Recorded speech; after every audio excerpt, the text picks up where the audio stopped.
اعوذ باللہ من الشیطان الرجیم بسم اللہ الرحمن الرحیم الحمد للہ رب العالمین السلام علی اہلہ والصلاة علی اہلہا اما بعد۔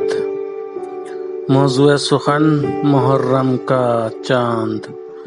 عزاداران مظلوم کربلا، فلک پر محرم کا چاند نظر آ گیا۔ یہ چاند وہ ہے جو زہرا کے گھر کے اجڑنے کی خبر لایا ہے۔ یہ 1442 کا محرم تو ایسا آیا ہے جس میں ہر دفعہ سے زیادہ گریہ و بکا ہونا چاہیے، کیونکہ اس بار ہم کربلا کے مہمانوں کی ویسی خاطر نہیں کر پائیں گے جیسی ہر سال کیا کرتے تھے۔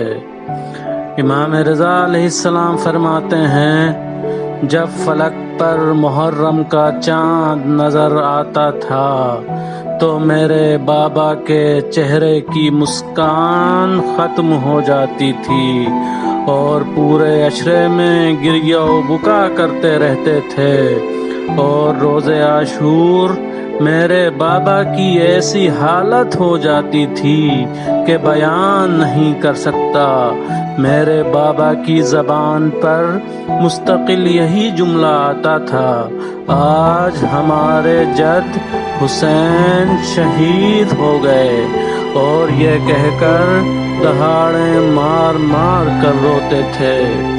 دوسری حدیث میں امام رضا علیہ السلام فرماتے ہیں، غم حسین نے ہماری آنکھوں کو زخمی کر دیا ہے، ہمارے قلوب کو مزمحل کر دیا ہے، اور یہ غم ہمارے دلوں کو قیامت تک برماتا رہے گا۔